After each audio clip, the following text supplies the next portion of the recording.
Despite the accent, I'm a Mancunian, like hopefully all of yous. I live in Old Trafford, but I'm not a red, I'm a blue. I'm one of the few people probably that's also a Manchester City and St Johnstone fan. Any St Johnstone fans here tonight? Bugger, no votes. Let's just remember what the motion is here. The motion is Devo Manc is a flawed democracy. That doesn't mean that it's permanently so, but right now it is. Yeah, so let's just get that. It is a flawed democracy, but not permanently so. And I'm going to talk about why I think it is flawed and also how we could mend it. Yeah. Now, if you think about democracy, across the world it's changing. There's a movement for change in democracy. From the Arab Spring, through the Scottish Tartan Spring during the independence referendum, and even on the election we're seeing, the presidential election in America, this movement here is telling us something. It's saying something about democracy. All around the world, I've just been to Tunisia, Arab Spring, it's saying something. It's saying, hold on, politicians, it's saying, hold on a minute, in Scottish. Hold on, politicians. There's quite a few long-standing economic, social, environmental crises. We need to democratise capitalism and get public policy processes to match it. You need to start talking less to yourselves, technocrats and plutocrats, and start talking more to us. This is a global movement, it's happened everywhere. And this movement's in this city region too. It's in this city region as well. We need our democracy to respond to that uprising in people to demand a different type of democracy. We need a Mancunian spring. Democracy is something to cherish. Many people over many generations have worked hard for it and seen some have died for it. But we cannot take it for granted. We need to work at it every single day. It's like a flower in a garden. It's an ongoing process to nourish, refresh, trim, prune and grow. We cannot leave democracy to its own devices. As regards this debate, I am not saying that Devo Manc is undemocratic. Clearly it's part of the representative democratic process, but hey, it's flawed as it stands at this point in time. Let's be fair to the Devo Manc processes to date. Central government forced a technocratic deal-making at a silly pace. They tend to do that sort of thing. Yeah? Local decisions had to be made quickly for the deal. There was not much engagement with businesses, social sector, people or citizens. The 10 elected representatives took a decision on our behalf necessarily rapidly. However, one opportunistic moment and one technocratic deal does not make a decent democratic process.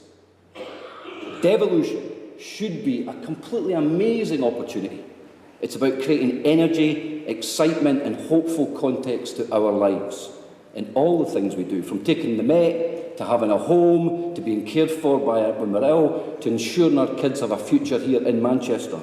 That is the job not just for politicians, though they've got an important role to play. It's not a job just for policy wonks, it's not a job for technocrats, it's a job for us all to play a role in that process.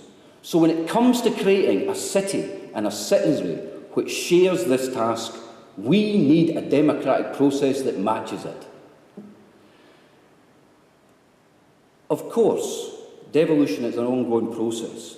We've merely experienced the end of the beginning. We're nowhere near the beginning of the end.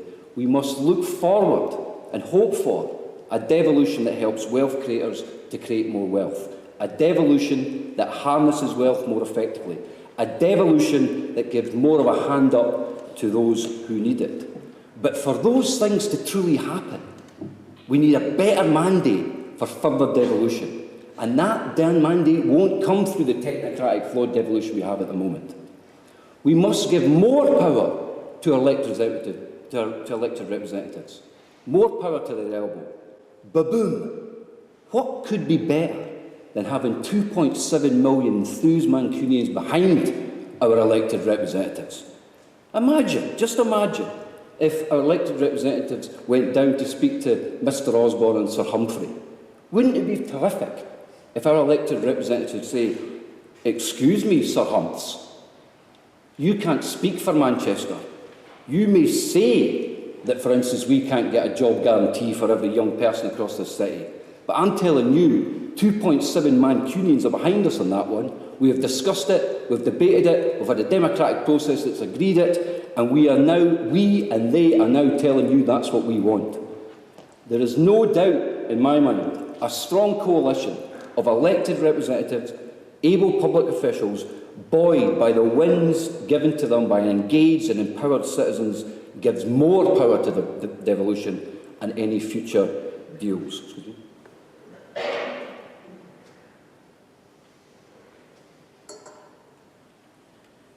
I believe that most public policy decisions benefit from democratic debate and dialogue with citizens. It's vital that this democratic process engages deeply with its citizenry. When it comes to devolution, it's even more important. People, you are the process of what we're talking about here. Let me finish a quote from the House of Commons Communities and Local Government Select Committee, which was published 3 weeks ago. It said, "We have now found a significant lack of public consultation and engagement in all stages in the devolution process." That means, that's what they say, yeah, not me, that means they think it's flawed. I agree, and so should you. To finish, we have a great devolution journey ahead of us, a growing movement for change. We have never, ever lacked ambition in this city. We need a democratic process and a movement that matches that ambition. Thank you very much.